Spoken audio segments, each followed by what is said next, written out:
Amigos, muy buenas tardes. Bienvenidos a Telered, la sucesión presidencial. Hoy tenemos un invitado que para Carlos y para un servidor es muy especial. Se puede decir que es nuestro padrino en los medios de comunicación, un maestro, una gente muy reconocida, muy querida en lo personal. Bienvenido, Memo.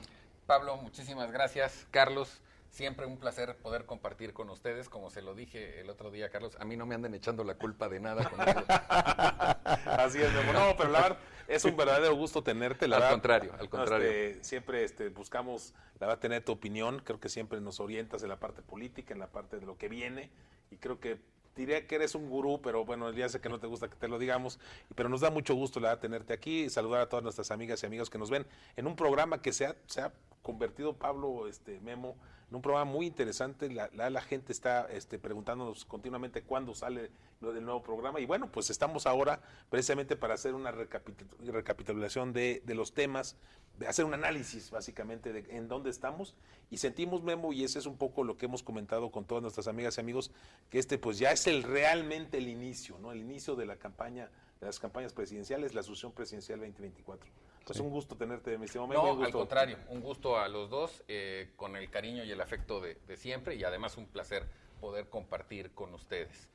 Bueno, pues hablando de la sucesión, yo empezaría por decir que estamos viviendo un procedimiento atípico a lo que estábamos acostumbrados en la tradición política mexicana, que incluso hasta el mismo PAN medio conservó a semejanza del PRI, pero pues la realidad es que el presidente López Obrador, si algo le gusta, es romper paradigmas, establecer su propio estilo, a veces un poco a contracorriente, y yo diría que hasta con cierta terquedad, con tal de significarse él como el eje rector. Y lo que estamos viendo, bueno, pues para empezar, como un concepto ya definitivo, es el fin del destape, a como estábamos acostumbrados, este adelantamiento excesivo del proceso no formal de la sucesión, que además, en cualquier caso, pues es a contracorriente de la concentración del poder. Cuando tú empiezas a mostrar tus fichas, en este caso, corcholatas antes de tiempo, pues la gente hace sus cálculos de tiempo y se empieza a fijar más en los candidatos, en tratar de estar cercano o de simpatizar con ellos, que en quien todavía ejerce un poder que además es extremadamente centralista. Pero bueno, ese es el estilo del presidente, así le gusta. Y lo que estamos viendo, sí, coincido contigo, es un proceso ya no legal, pero sí formal de sucesión presidencial, sí, que además, creo yo, y eso lo iremos comentando a lo largo de la plática, ya se le salió de control al presidente, ya se le desdibujó, porque otra cosa que ha sido una constante en él es que él quiere que sus deseos se cumplan a rajatabla, al pie de la letra, como él dice, y cada día que pasa, el desgaste del gobierno y las fechas te hacen menos poderoso. Además, insisto, las piezas se empiezan a mover porque hay intereses, hay 3 precandidatos abiertamente señalados, y más allá de en qué lugar los ponga el presidente, pues la gente, y no solo me refiero a los militantes de Morena, también tienen una opinión y también tienen preferencias. Oye, Memo, yo tengo una pregunta. Efectivamente es el fin del destape, pero ¿será el final del dedazo? No, exactamente. El fin del destape como formato de que te lo digo hasta el último. Pero no, el dedazo continúa y lo estamos viendo incluso en esta ocasión. ¿Y tú cómo ves, si fuera la decisión del presidente, hablemos en 2 meses, hacia dónde se iría el dedo? Hasta hoy, la decisión sigue siendo en favor de Claudia Sheinbaum, indudablemente, y esto tiene una lógica en el sentido del legado del presidente. López Obrador sí va a gobernar su periodo y no más, o sea, no va a reelegirse. Yo sigo pensando que eso, aparte de que ya legalmente no es posible, no va a suceder, pero él sí quiere trascender en el tiempo, y la única de sus figuras, a mí no me gusta usar el término corcholata porque se me hace despectivo, pero bueno, la única de sus figuras que le garantizaría esa continuidad tal cual como él la quiere es Claudia Sheinbaum.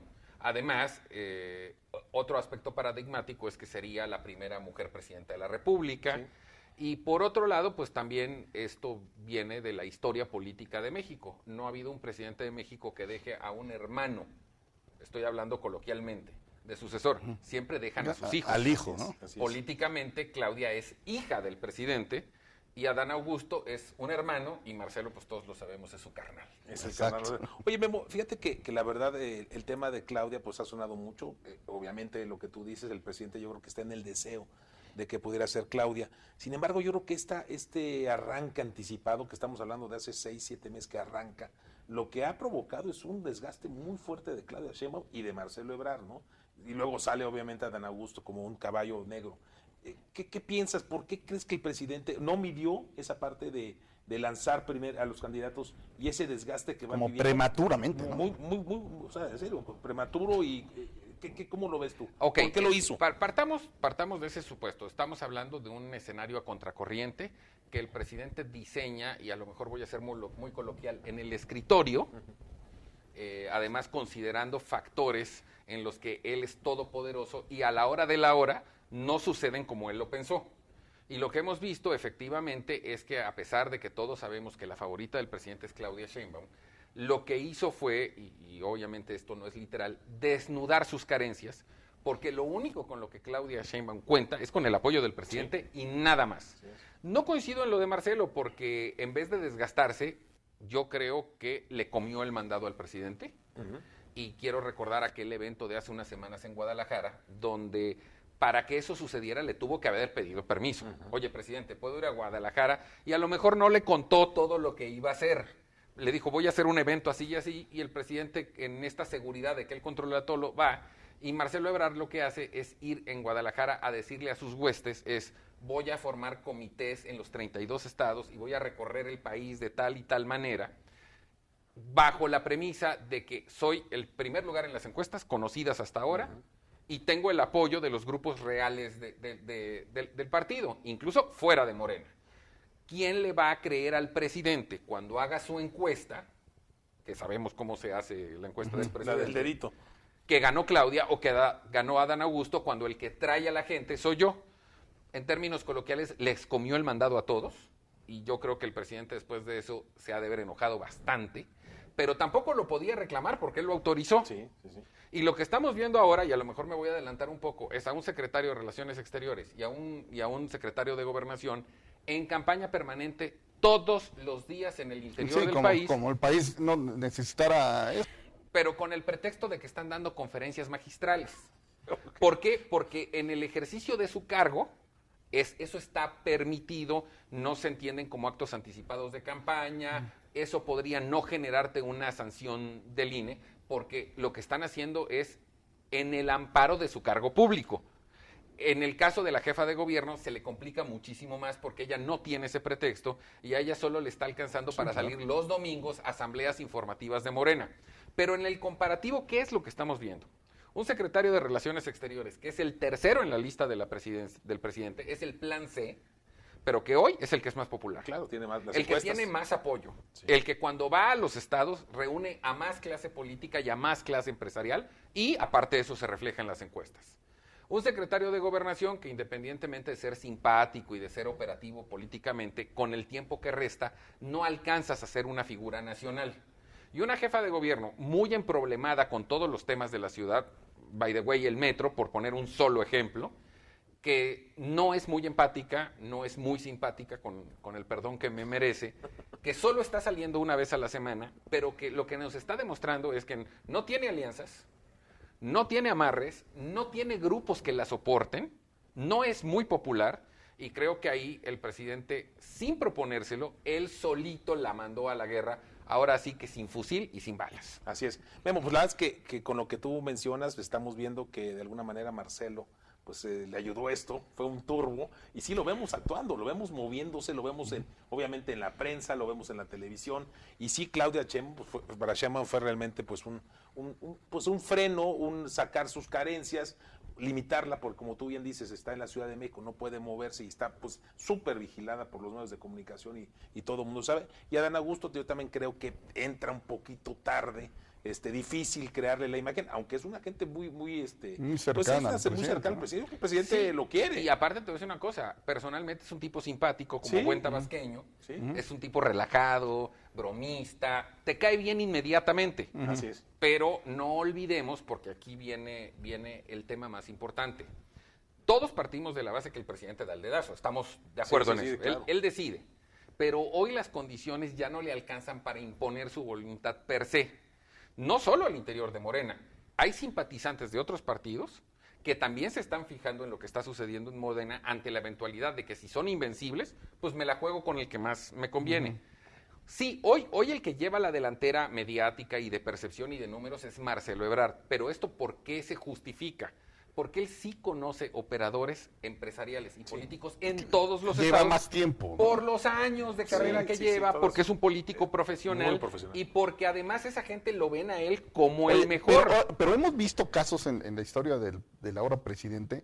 El más claro fue cuando él le gana a Marcelo en la famosa encuesta, o al propio Monreal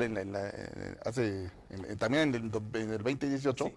y el presidente decide en contra de la voluntad popular. Así es. Digamos que esa es una característica muy propia del presidente.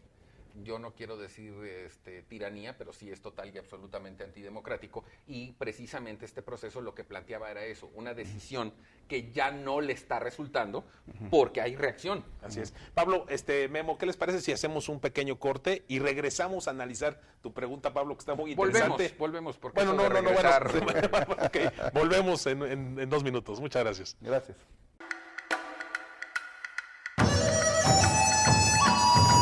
El ser humano siempre ha buscado la forma de expresarse. Que su mensaje recorra distintos lugares y personas. Los años pasan y su forma de comunicarse evoluciona a la par de sus necesidades. Lo que antes era un sueño, ahora es una realidad. Estar en cualquier parte del mundo. Sí, siempre hemos buscado la forma de expresarnos, y hoy estamos más cerca del mundo entero.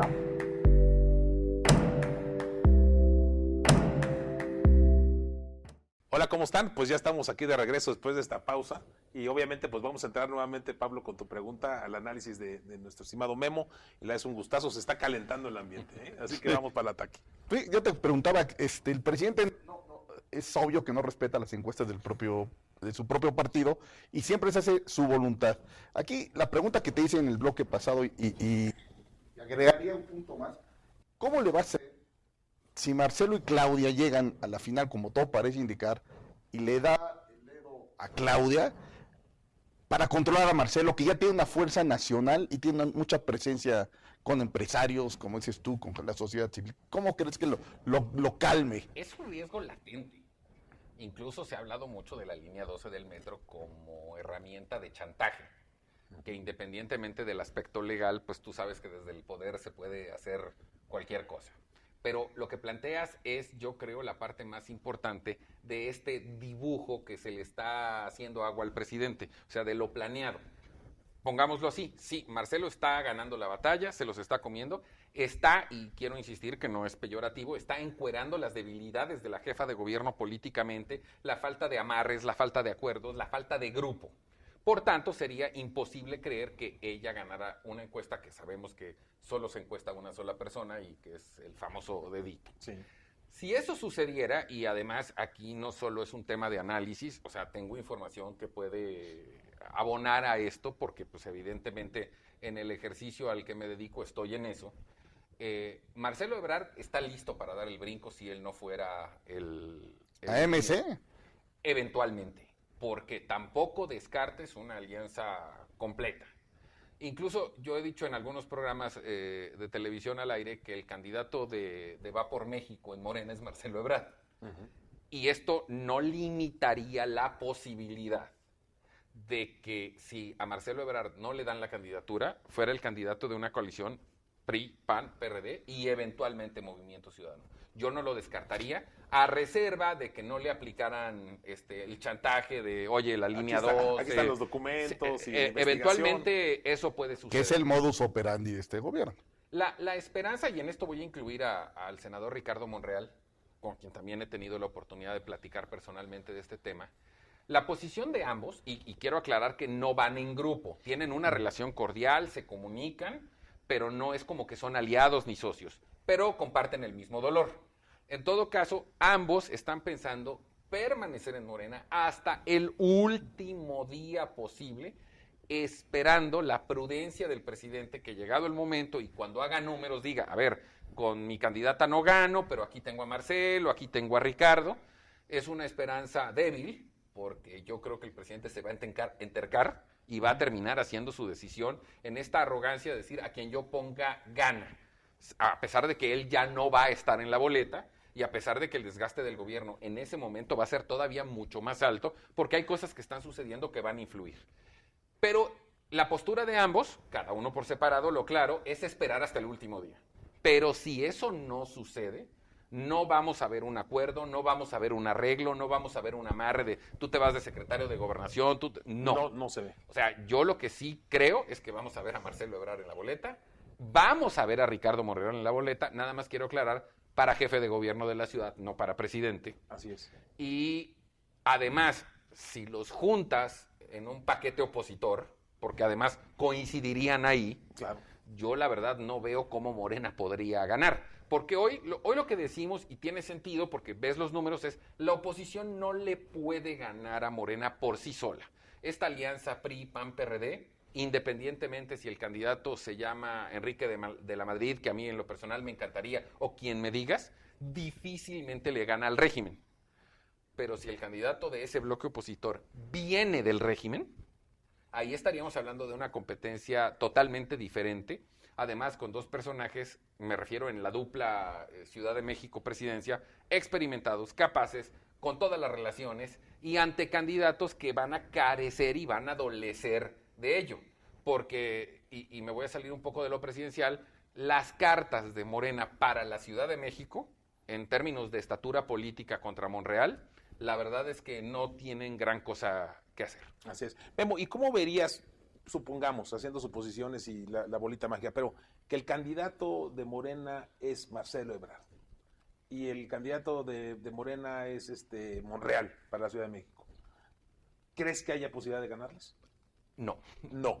Yo creo que un Marcelo Ebrard candidato presidencial y un Ricardo Monreal candidato a la ciudad, juntos por Morena, son inderrotables. Imbatibles. ¿No crees?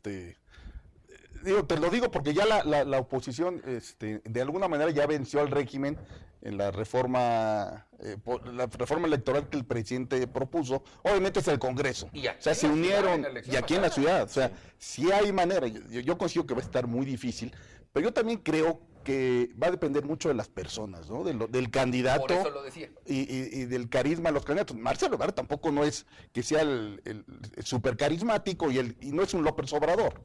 O sea, López Obrador sí no se lo puede ganar, pero Marcelo Ebrard yo creo que sí tiene muchas cosas que cuestionarle, a pesar de que es un servidor público reconocido por su eficiencia. Esa es mi opinión, ¿no? Es un candidato tipo, perdóname Pablo, tipo Mid, ¿no? O sea, para el tema electoral yo creo que Marcelo es tipo Mid. Pues como que Es que no no va, cae bien, pero no va a haber otro López Obrador en la boleta. No, sí, imposible. imposible. López Obrador es un fenómeno aparte. Es un fenómeno. Sí. Bueno, pero a ver, contestando tu pregunta porque tiene mucho sentido. Y además te contestaste tú solo cuando decías es un tema de personas. ¿Por qué Marcelo Ebrard sería un candidato inderrotable vía Morena? Porque la oposición lo ve bien. Sí. Lo ven como un hombre moderado, con el que se puede dialogar, no es un radicalote tipo el presidente. Sí. Y ante el hecho consumado de que voy a competir contra el régimen, que traen todas las canicas, todas las fichas, y que lo más probable es que ganen, a lo mejor, y estoy hablando como ciudadano, no me molestaría tanto un Marcelo Ebrard, que sé que va a ser un presidente moderado, a diferencia de lo que podría ser Claudia Sheinbaum o quien tú me digas. En muchos círculos coincido contigo, Memo, Pablo, lo hemos platicado. Por eso decía yo en broma Sí. que va por México, ya tiene candidato Sí, no, en Morena. La verdad es Marcelo que Ebrard. decíamos, oye, lo mejor que le puede pasar a México, pensando en que es imbatible Morena, es que sea Marcelo Ebrard el candidato. O sea, Lo voy a no poner ve así mal, para no lo ve- verme tan Sí, vendido, porque pareciera que le estoy haciendo campaña. Sería lo menos peor. sería lo menos peor. Pero ¿cómo controlar a los radicales de Morena? Porque no lo quieren, ¿eh? Ya hay una guerra intestina, no sé si en las cabezas, Sí. pero en los círculos segundos y terceros, ya hay una guerra intestina que hasta ahorita el presidente ha podido controlar. Pero ¿cómo controlar los radicales que conocemos a las tribus que antes eran el PRD o que están en Morena? ¿Cómo se las gastan? Yo creo que este es un tema de números y ahí te va un esquema que a lo mejor evidentemente no está al 100% comprobado. La base electoral real de Morena ha oscilado siempre entre los 13 y los 14 millones de votos, que ahí es donde se concentra el radicalismo del que hablas y que es real y que lo que estás diciendo está pasando todos los días.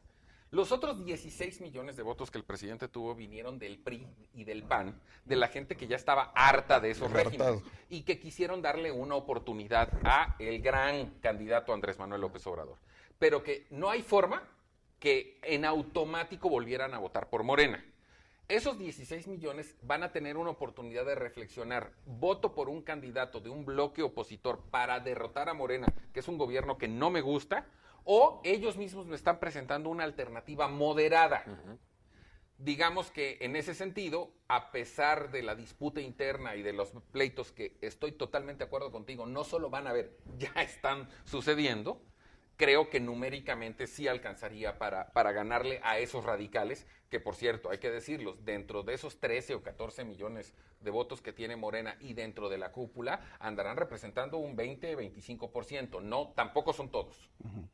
Sí, yo también creo que los radicales también quieren mantener a Morena y obviamente si es su candidato, pues obviamente tendrán que jalar por ahí, ¿no? Ese voto duro, ¿no? No los veo muy institucionales. Morena todavía no es un partido, es un movimiento. No es como estábamos acostumbrados al priismo o al panismo, sí, que había línea. Aquí sí, en distintos estados hay aquí se vuelven locos y se pelean todos contra todos, ¿eh? Sí, pues de hecho, la verdad es que bueno, lo que estamos viendo ahorita es que todo el mundo se está moviendo, ya se empiezan a conformar los grupos y yo creo que van a venir cosas muy interesantes porque todavía no está escrito todo lo que puede pasar. No es que ese es el error de cálculo que yo veo en el tema del presidente por adelantarlo tanto. Sí. No se está respetando su absolutísima voluntad en automático. La gente de Morena, me refiero a los líderes y a los grupos, ya están tomando partido. A mí me gusta más Claudia, a mí me gusta más Adán, Marcelo, y lo están haciendo público y lo están manifestando, y en la contabilidad el que va ganando es Marcelo, que no era el deseo del presidente.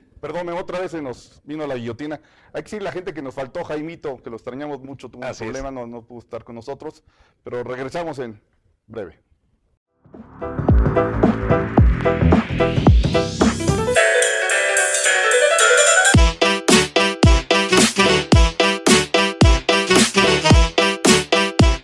Hola, ¿qué tal? ¿Cómo están? Soy Jaime Gutiérrez. Hola, ¿cómo están? Soy Carlos Sandoval. Y los esperamos todos los lunes a las 6 de la tarde en la sobremesa de los diálogos por México desde casa. Por TeleRed Digital. Ahí nos vemos. Pues estamos muy contentos contigo, Memo. Al contrario, un placer. Falta que decirle a la gente, aparte de ser un gran periodista, pues un analista político, como lo estamos viendo, de excepción, con una cultura muy vasta. Entonces es muy interesante conocer y escuchar tus conceptos. Inmerecidos conceptos, pero los agradezco mucho porque sé que vienen del afecto. Oye, Memo, hay una pregunta que es obligada, ¿no? Estamos hablando de Morena, que es el partido en el poder, con un presidente que a pesar de los pesares sigue muy alto en las encuestas, con un control, con 22 gobernadores, posiblemente van a ser 24 para terminar el año que entra, pero hay una oposición que ha existido, que son partidos tradicionales, el PAN, el PRI, el PRD, y a lo mejor Movimiento Ciudadano si se llega a juntar, que van a tener un candidato o dos candidatos. ¿Tú a quién ves en esta alianza o si van a ir separados? De manera puntual, porque qué bueno que mencionaste a los gobernadores. Esos 22, que pueden ser 23 o 24, también van a jugar su juego. Sí. En este país, se diga lo que se diga, las elecciones se ganan de los estados hacia la federación. Los gobernadores son los grandes operadores electorales de sus entidades. Cuando Vicente Fox gana, los gobernadores peristas estaban muertos de miedo porque no sabían qué iba a pasar y cómo iba a ser el nuevo jefe. Y cuando se dieron cuenta que no había jefe, que les iba mejor, empezaron a jugar su propio juego. Sí. ¿Quién te dice que los gobernadores de Morena, que de esos 22 incondicionales del presidente serán 4 o 5? Que los traen con el pie en el cuello. A ver, serán 4 o 5 que digan lo que el señor diga. Los otros van a tener su etapa de reflexión y van a decir, a mí me conviene más apoyar a Marcelo, a Claudia o a Adán, dependiendo de sus intereses. Se van a comunicar entre ellos y además, llegado el momento de la elección, que al presidente ya le van a quedar días en el poder, ellos pueden inclinar la balanza de manera definitiva. Yo creo que este es un argumento que hay que considerar y tomarlo muy en cuenta, porque hoy parecería que de esos 22, el presidente, así en la bolsa, trae a 4 o 5, Los otros 15, 16 van a jugar su propio juego, van a decidir en el momento, obviamente viendo números y viendo alianzas. Claro, y viendo qué le conviene. A mi gobernador, ¿con quién me conviene? Extrañan el virreinato famoso, que se vivió en la época de Fox y de Calderón, ¿no? Y remataría ese comentario para contestar a tu pregunta diciendo una máxima que en política es ley. Tú negocias con el que entra, no con el que se va.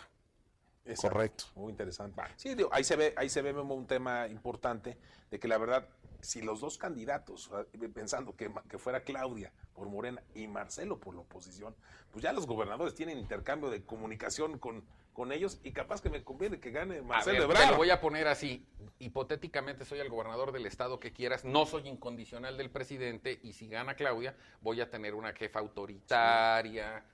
Pero si le ofrezco mi apoyo a Marcelo, que además le va a ser vital para ganar, me la va a deber, mi nivel de negociación va a ser otro. Y además es un cuate más moderado con el que de cualquier manera puedo entenderme. Claro. Pues así van a pensar 15 o 16 gobernadores. Yo también lo creo. Así sí, y muchos de ellos con origen priista o panista. Ahora vestidos de Morena, o sea, el 90. Entonces, si ya estuvieron en el PRI y PAN, se cambiaron a Morena, pues no, tampoco les cuesta nada volverse a opositor más adelante, aunque en la práctica no lo haga, ¿no?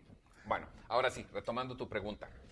Los números nos dicen que una alianza PRI, PAN, PRD y eventualmente Movimiento Ciudadano le daría batalla y fuerte a Morena, PT y Verde sin nombres. Estamos hablando de intención de voto partido.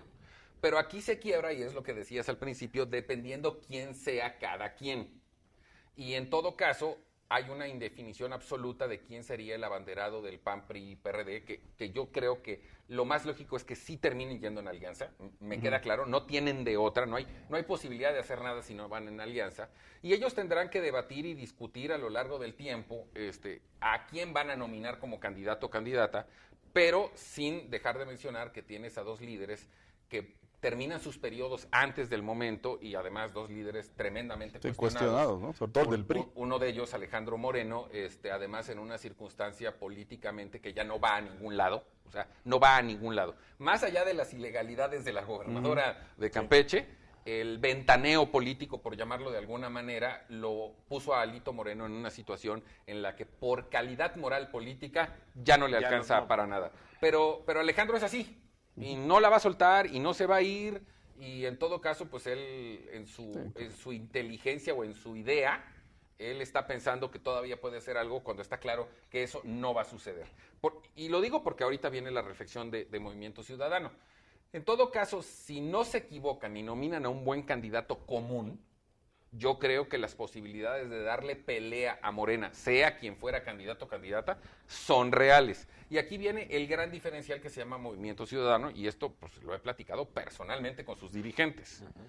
En Movimiento Ciudadano están insistiendo en ir solos de aquí al 24, por una etapa de maduración y de crecimiento propio, que aunque es muy modesto, para ellos está siendo como una radiografía muy interesante de lo que viene. En todo caso, ellos a lo que están apostando no necesariamente es a ganar la presidencia solos, es a tener más diputados y más senadores y en un momento dado en el juego de las negociaciones políticas y de los equilibrios ser más preponderantes.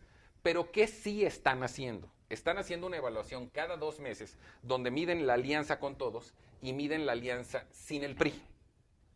Y como si esto fuera mercado de valores o bolsa de valores, dicho por los dirigentes de Movimiento Ciudadano, es, si yo voy en alianza con el PRI, mi costo de oportunidad se reduce, valgo menos. Si sacamos al PRI de la ecuación y vamos PRD, PAN y Movimiento Ciudadano, mi valor se multiplica. Sí, eso es. Independientemente de que además en intención de voto nos va mejor sin el PRI. Y incluso la palabra que me dijeron es, el PRI nos desdibuja la alianza. Entonces, lo que yo podría adelantar es que la posibilidad de que Movimiento Ciudadano vaya en alianza en el 24 es del 100%, sí y solo sí, no va el PRI. Hombre, muy interesante. Ahora, Movimiento Ciudadano, y lo tiene muy claro, independientemente de lo que se diga del gobernador Samuel García, del gobernador de Jalisco, del joven Luis Donaldo Colosio, tienen claro que es muy difícil ganar la presidencia solos, lo tienen muy claro, y tampoco hay una obsesión de imponer ellos al candidato. Lo que sí tienen muy claro, y esto digamos que además lo afirmo con toda la seguridad, porque me lo dijeron ellos mismos, es, si es con el PRI, no vamos en alianza. ¿Por qué? Porque nos perjudican los números, nos perjudican la imagen, y a mí en lo individual, MC, hace que yo valga menos. yendo con el PAN y eventualmente con el PRD, mi valor aumenta y se multiplica, y eso me puede dar muchos más diputados y senadores. Oye, Memo, obviamente hay que reconocer lo que se dice del 13% o 12% que tiene el PRI, de alguna otra manera, que lo ha demostrado en diferentes momentos. ¿Tú crees que esta alianza de Movimiento Ciudadano con el PAN, con el PRD, con otro líder que no fuera Lito, que pudiera ser un Enrique de la Madrid, una gente más reconocida, mejor vista, para no decir otros temas, mejor vista, ¿no crees que en su momento pudiera jalar? ¿O ya el nombre PRI está satanizado y vámonos? Yo creo que si estuviéramos hablando comercialmente, la marca ya está quebrada. Está quebrado. Más allá de Alejandro Moreno. Evidentemente, Alejandro, a lo mejor involuntariamente, porque nadie lo hace adrede, pues está poniendo la última piedra para que la embarcación se hunda. Independientemente de eso, diferenciemos la marca partido con la elección presidencial, porque yo también coincido, la gente se va a fijar más en las personas y además estaríamos hablando de un bloque opositor. Hoy este país está partido en dos y el principal polarizador es el presidente de la República, que todos los días nos dice izquierda, derecha, fifís, chairos y bla, bla, bla, ¿no?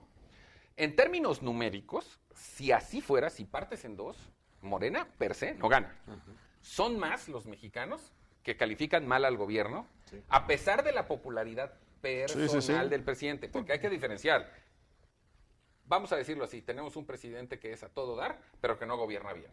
Para ponerlo en resumen. En todos los rubros está reprobado. En todos los rubros está reprobado. Es un gobierno reprobado. Y aparte, todos los días hay un mayor desgaste en el sector que me digas, seguridad, economía, esto del TEMEC va a ser realmente, se los digo, va a ser una bomba que va a reventar dentro de más o menos 8 o 9 meses, pero que a este país le va a costar cientos de millones de dólares, y eso va a ser en el previo de las elecciones. 30,000 millones de dólares según esto. Eso es lo que se estima. 30,000 pero, millones. Carlos, en el previo de unas elecciones. Entonces, yo lo que creo es que no podemos dar por descontado por el hecho en sí que Morena ya ganó. Sí, claro. Pero sí, la oposición tiene mucho trabajo que hacer, tiene muchas cosas que cambiar, sobre todo en el ponerse de acuerdo. No es desterrar lo que le toca a cada quien, eso es normal, y si no, dejaría de ser política, pero sí presentar un frente que sea agradable para la sociedad, más allá si Movimiento Ciudadano se suma o no. Perfecto, Memo. Memo, nos agarró la guillotina nuevamente. Estamos terminando nuestro tercer bloque. Pablo, Memo, regresamos como agua. En 2 minutos estamos de regreso. Buenísimo.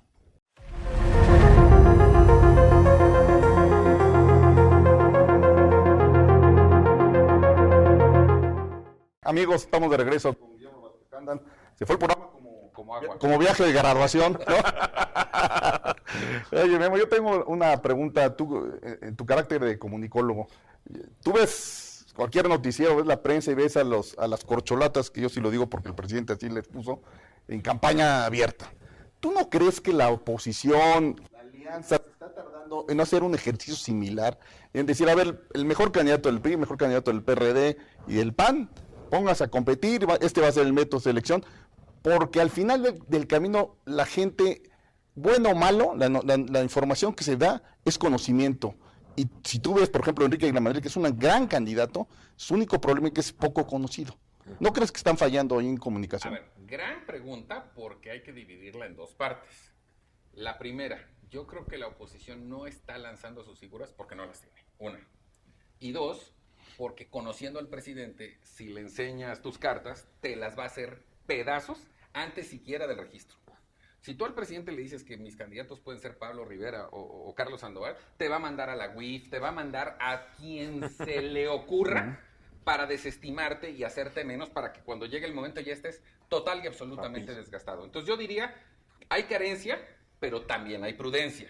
Y evidentemente lo que ellos han planteado, que a mí me parece una buena idea, a ver si lo cumplen, es que cada partido haga sus propias primarias, definir a sus finalistas y luego ponerlos a competir entre ellos para definir al candidato. Si esto fuera verdad y fuera así de puro, se me hace un gran ejercicio. Lamentablemente, por las personalidades de los dirigentes de los partidos, especialmente Alejandro Moreno y Marco con K, no creo que eso vaya a suceder.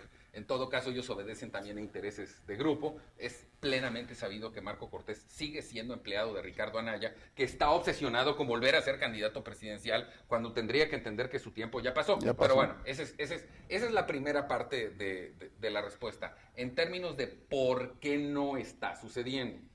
Y en el caso de Enrique de la Madrid, que yo coincido contigo, creo que es un funcionario público de excepción. Creo que además en lo personal es un tipo íntegro, decente, inteligente y con la capacidad para tomar decisiones en este país. Tiene dos problemas. Efectivamente, la falta de conocimiento público, que es la base esencial para la intención de voto. Porque luego nos confundimos nivel de conocimiento, intención de voto. Y te pongo un ejemplo muy rápido. Diferente, ¿no?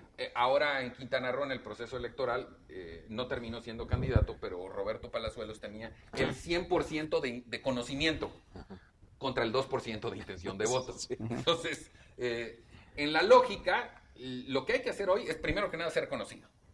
Enrique está haciendo un gran esfuerzo a través de redes sociales, ha estado aquí con ustedes. Conferencias. En muchas conferencias. Sí. Ahí va, pero pareciera que va solo, que no tiene el respaldo ni del PRI, su partido, ni de la coalición, porque además me queda claro que los dirigentes de ese partido no lo quieren, de esos partidos, no lo quieren como candidato, porque no lo pueden controlar y no pueden negociar con él. A mí personalmente se me hace una extraordinaria opción, pero sí va a tener que reforzar este trabajo de darse a conocer. En este caso, como ya es visible, y por lo visto el presidente no le tiene tanta tirria, no lo ha atacado tanto, yo creo que sí tendría él que reforzar esta parte. Las otras posibilidades, honestamente se los digo, escasísimas. Yo te hablaría del gobernador de Querétaro, que lo está haciendo muy bien. De Mauricio Curi. No del de Yucatán, que aunque es casi mi paisano, porque tampoco lo conoce nadie fuera de Mérida. Sí. ¿Y ya? En el PRI, pues a ver, en el PRI tienes Enrique. En el PAN, pues Mauricio Curi. Tal vez Pancho Anaya, que se ha perdido un poco por el tiempo que dejó de ser gobernador. Y párale de contar, Pablo. Sí. Párale de contar. Así es, igualito lo veo yo. Sí, fíjate, cuando estuvimos con Enrique Lamadrid, que estuvo aquí en el programa, él nos comentaba que lo ideal sería que cada partido sacara 3 o 4 precandidatos y se fueran a recorrer el país. Obviamente para que se fueran conocidos y después hacer una tipo primaria tipo Estados Unidos. Está planteado. Sí, ¿no? Y que en la cual ahí dijeras, bueno, pues de todos estos candidatos, pues creemos que es él y vámonos todos con él, ¿no? Formalmente está planteado. Así es. Pero tengo fíjate, mis dudas. Ahora, bueno. yo te diría para terminar esta pregunta de Pablo, que creo que fue muy atinada, el tema de Movimiento Ciudadano. Luis Donaldo Colosio. A ver, Luis Donaldo Colosio, en toda la gente que ha venido a este foro, nos ha dicho, oigan, pónganle atención a Luis Donaldo Colosio. Luis Donaldo Colosio puede ganar. Es una marca muy conocida. ¿Qué opinión? Era mi pregunta. Con todo el respeto para ellos, yo creo que hay que ser serios. Sí. Adelante. El joven Colosio es un fenómeno de marketing. Sí. Yo todavía no me termino de explicar muchas cosas, porque es que el apellido, le he preguntado, bueno, hasta sobrinos tuyos les he preguntado y no saben quién es. Ajá. O sea, no saben quién es el papá. Sí, ¿no? sí. Es un fenómeno de marketing. Independientemente del nivel de conocimiento está la intención de voto. Si tú lanzaras al joven Colosio a una candidatura presidencial con Movimiento Ciudadano solo, no hay estructura, no hay recursos. O sea, vamos, estaría muy cuesta arriba que pudiera ganarle una maquinaria como Morena o incluso como la coalición. Sin embargo, no quito el dedo del renglón y coincido, se está volviendo un fenómeno de marketing, está logrando posicionamientos sociales importantes cuando todavía no ha hecho absolutamente nada. Y el fenómeno, el problema de agua de la sequía, no le ha pegado a él, se le está comiendo todo al gobernador. Digamos que no es su culpa porque él acaba de tomar posesión, pero en todo caso a los políticos hay que medirlos en el desempeño del ejercicio público, no por su apellido o por su linda sonrisa. Claro. Para mí, el joven Colosio todavía le falta mucho tiempo, a lo mejor en el 30 sería un candidato extraordinario. Pero yo creo que todavía le falta mucho tiempo por recorrer. Pero para decirlo en términos prácticos y decirlo como es, todavía no tiene la solidez, la estructura y los apoyos para ir a una competencia de ese tamaño. No lo tiene. Pero, innegable, es un fenómeno de marketing. Oye, Memo, y ya estamos entrando a la recta final, pero yo quisiera preguntarte, ¿cómo ves al país entrando a esta ya recta inicial de la sucesión presidencial? ¿Errores, aciertos? ¿Cómo ves esta administración? Bueno, aciertos me va a costar mucho trabajo encontrarlos. Retomo lo que decía Pablo, además, al principio de la plática. Estamos viendo a los principales funcionarios, a los responsables de los temas más delicados, en campaña abierta, desatendiendo las cuestiones inherentes a su cargo. Vemos un presidente que pone por encima la ideología y sus creencias personales del interés colectivo. Sí. Una administración pública desastrosa, desastrosa en todos los sentidos, ineficiente, corrupta, con una narrativa de que si criticas o señalas eres enemigo de la patria, eres traidor. En todo caso, con un respeto a los medios de comunicación, porque se diga lo que se diga. El presidente nos agrede todos los días al gremio, pero no censura, Sí. ni manda a pedir la cabeza de nadie, y eso lo tengo que decir de manera muy honesta. Periodista que usted haya escuchado, porque sí lo ha sabido, que dicen que los han corrido por petición del presidente, saludos Vladimir, es mentira, es mentira. El presidente no se mete en eso, o sea, sí deja, nada más no está de acuerdo y aparte agrede. Pero en todo caso, y lo platicábamos hace un rato, el nivel de desgaste cada vez es mayor. También el presidente a su vez es un fenómeno, o sea, tener el 60 y pico % de reconocimiento cuando su gobierno anda en niveles de 30 de aceptación, es un contraste inexplicable y muy raro. Pero la verdad es que estamos mal, estamos muy mal. Vamos a entrar a un proceso ya estamos en inflación, vamos a entrar a un proceso de recesión. ¿Sí? El Tratado de Libre Comercio, el tema de la disputa del Tratado de Libre Comercio, la vamos a perder, o sea, no hay forma, lo vamos a perder, y esto va a ser más o menos dentro de un año, antes de julio del año que entra, vamos a perder el panel y nos va a costar más o menos 30,000 millones de dólares. Es una locura. Pero vas a estar a nada ya de una elección, con un ingreso reducido, con la inseguridad a todo lo que da, con impunidad. Inflación. Oye, inflación, y hay otro recesión y corrupción. Y hay otro pleito que ya está operando su adversario, el presidente, que es de Iglesia Católica, ¿eh? Sí. Vas a ver las misas o los videos de los curas que están subiendo en las redes sociales, ya hablando muy mal del gobierno de López Obrador. Históricamente, digamos que una de las mayores influencias históricas en los procesos electorales son los curas. A veces no lo reconocemos o no lo mencionamos, sobre todo los que venimos del interior del país, que estamos más acostumbrados a los lugares chicos. El poder que tiene el clero en términos de influir en una elección es brutal. Gigantesco. Le pregunta a mucha gente, ¿por quién voto? Sí, Padre, claro. ¿no? Y manda el mensaje, ¿no? En la homilía manda el mensaje hacia dónde va, ¿no? Y el presidente los ha atacado. Sí, fuerte. El presidente los ha hecho Empergolados, les llamo. Sí, muy fuerte. apergollados. Memo, Apergollados. Desafortunadamente el tiempo voló. La verdad Sí, es que caray. dejar, obviamente, pues una última opinión, una opinión para todas nuestras amigas y amigos que nos están viendo. Y la verdad, pues decirte que aquí está tu casa, nos gustaría contar más con tu análisis, espectacular. Y Memo, pues algún mensaje adicional, alguna idea que quieras dejar aquí a nuestro público. Bueno, primero agradecerles a ambos, Pablo, Carlos, independientemente del enorme disfrute que fue estar aquí con ustedes y platicar, pues lo saben, el afecto personal que nos une desde hace muchos años. Sobre todo agradecerle también a quienes nos hacen el favor de acompañarnos en esta señal y compartir estas reflexiones. Y bueno, finalmente, como una idea, yo lo que diría es, fundamentalmente estamos pasando por una etapa de mucho criterio, de mucha información. No se deje engañar por las noticias falsas. Cheque, verifique, porque esto puede cambiar el criterio y te puede hacer enojar o te puede hacer tomar una mala decisión. Y en todo caso, y a lo mejor es una frase muy trillada, pero en la próxima elección cada voto va a contar. Y aparte vamos a entrar a un nivel de competencia más allá de quiénes sean los candidatos o las alianzas en las que se den, en que lo que ya no podemos hacer es ser irresponsables y decir no me interesa y que decidan otros, porque entonces nos puede pasar otro sexenio como el que estamos viviendo. Y esa culpa y esa responsabilidad nos compete a cada uno de nosotros.